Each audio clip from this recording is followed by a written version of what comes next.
ঋণ খেলাপির দায়ে ত্রয়োদশ জাতীয় সংসদ নির্বাচনে চট্টগ্রাম ৪ আসনে জয়ী বিএনপি প্রার্থী আসলাম চৌধুরীর প্রার্থিতা বাতিল করে দিয়েছেন সুপ্রিম কোর্টের আপিল বিভাগ। এর ফলে তিনি আর সংসদ সদস্য হিসেবে শপথ নিতে পারবেন না। তবে ওই আসনে পুনর্নির্বাচন হবে নাকি প্রতিদ্বন্দ্বী প্রার্থীকে বিজয়ী ঘোষণা করা হবে সে বিষয়ে সিদ্ধান্ত জানা যাবে পূর্ণাঙ্গ রায় প্রকাশের পর। বিস্তারিত অভি আরিফের রিপোর্টে।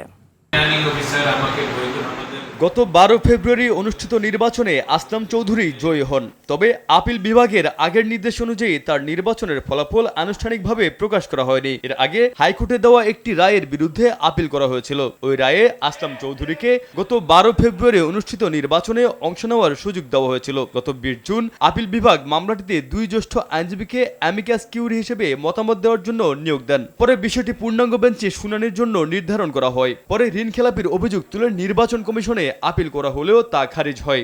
এরপর হাইকোর্টে করাও রিটও খারিজ হয়ে যায়। পরবর্তী সময়ে আপিল বিভাগে আবেদন করা হলে আদালত নির্বাচনের ফলাফল প্রকাশ স্থগিত রাখেন। সর্বশেষ রায়ে আপিল বিভাগ তাকে সংসদ সদস্য হিসেবে শপথ গ্রহণের অযোগ্য ঘোষণা করেন। সকালে প্রধান বিচারপতি জোবায়ের রহমান চৌধুরীর নেতৃত্বাধীন আপিল বিভাগ এ রায় দেন। তবে নতুন করে নির্বাচন হলে আসলাম চৌধুরী অংশ নিতে পারবেন বলেও জানিয়েছেন অ্যাটর্নি জেনারেল। যিনি প্রতিনিধি নির্বাচিত হয়েছেন তিনি একটা আইনি প্রক্রিয়ার কারণে জনগণের মতামতটা পূর্ণাঙ্গভাবে প্রতিফলিত হয়নি।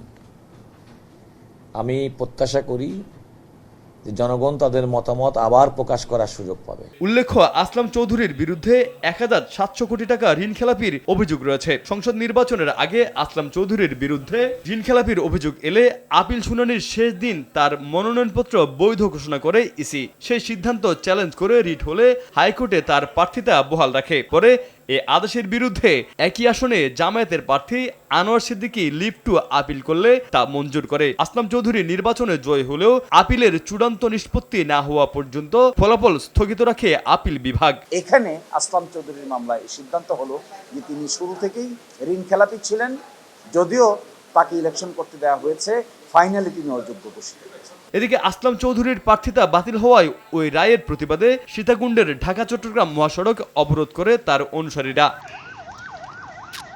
অভি আরিফ, আরটিভি, ঢাকা।